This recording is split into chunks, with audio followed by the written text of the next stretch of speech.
Gerry is giving speech number 5, once again from the Communicator Manual, and his speech topic today is on Your Body Speaks.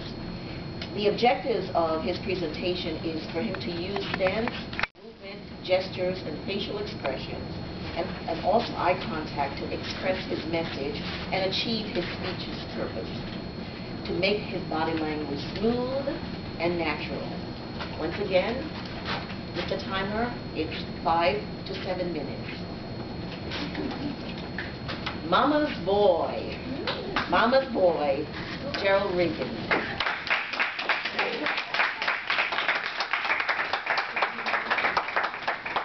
I think I'm okay. Just a little bit of housekeeping. I want to make sure the volume is on and on high. Yeah, let's ratchet it up. Okay. Maestro Will, whenever you're ready. It's a tough act to follow, Regan. A little R&B. See if we can win over. Calling you. I thought I would ring you because I've been doing it early tonight. I thought about it, and go ahead and make yourself a booking. And maybe you could call me to let me know the dates and everything on Sunday afternoon. I think if you ring me about 10 o'clock your time, you'll find me here. Bye for now. Love you. Oh, good, darling. It's your mother. She's my baby girl. I'll always love my mama. Well, I'm only human most of the time. And I know, looking at sea of faces here, I'm not the only one. We all come into the world through the same channel, so to speak. How many of you men out there in particular have called home and asked your mom for a recipe?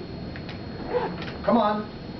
Mama's boys, but it's okay. But what that serves to illustrate is just how outsized the figure these women represent in our lives. The slide that you see here represents, well, let me approach it another way. Tell mother, I died for my country. This is the swan song of John Wilkes Booth, Abraham Lincoln's assassin, his final words. And it highlights the complex relationship we all have, especially with sons, which is the topic here, with our mothers, who are our life givers and typically our nurturers. We sons yearn for our mother's love and approval, but with that we dread the epithet mama's boy and all that entails. Both biology and society, however, demand that that separation eventually take place. But how and when that separation occurs can have profound effects on both mother and son. Our relationships with our mothers, understandably, remain at the heart of our entire life stories. 3 ways of illustrating that: history, culture, and personal experience. John Wilkes Booth was the 9th of 10 children.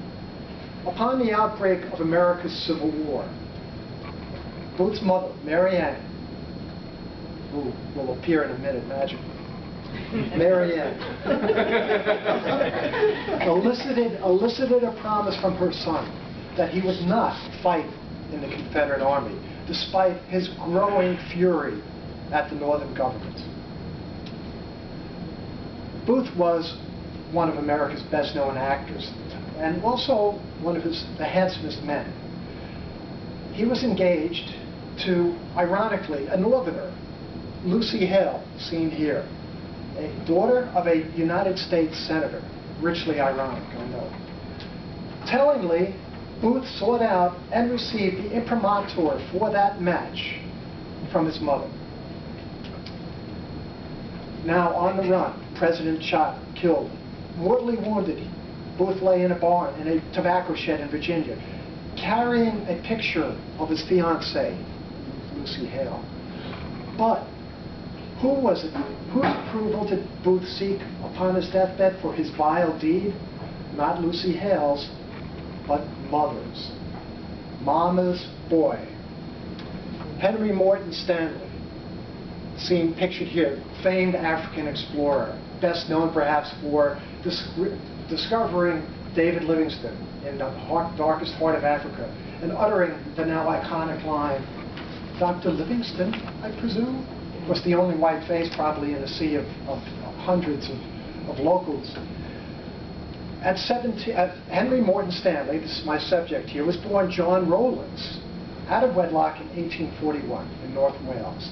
His mother quickly abandoned him, and he was raised by elderly relatives and then transferred to a workhouse. At 17, Stanley went to sea. At 21, he decided to come back to Wales. He purchased a naval officer's uniform and made his way to his mother's door, hoping to somehow impress her with his accomplishments, which were not particularly large. He wrote in his memoirs, like a bride, and thinking back, this is 60 years earlier, 30 years earlier, like a bride, arraying herself in her best for her lover. I had arranged my story to please one who would, at last, I hoped, prove an affectionate mother. It was a forlorn hope. She showed him the door and requested that he, quote, leave as speedily as possible. Despite rejection, despite indifference, despite abuse, we men yearn for our mother's esteem. It's a vital connection. I know something about the subject. I have two mothers, actually one living. My first mother relinquished me within a week of my birth. My second mother raised me. Both women shaped me in ways that I still find difficult to grasp, subtle ways, insidious in some respects. Both had drinking fathers, hard drinking fathers. Both were beautiful. Both were, at times, often actually, distant. Both fled from their problems. One via emigration to Great Britain, the other through alcohol. I found my first mother. We can sit through a few slides. I'm winging it at this point. But I have some pictures. That's not Mom, no. Yeah, that's my birth mom. I found her in 1996 after a 3-year search. She and I eventually shared scores of letters and phone calls and several visits across 2 continents. She abruptly ended our relationship 8 years ago. My adoptive mother is gone 6 years. But I hope one day my other mother reclaims that part of my heart forever reserved for, in the words of the Intruders, my baby girl, my mother. My story.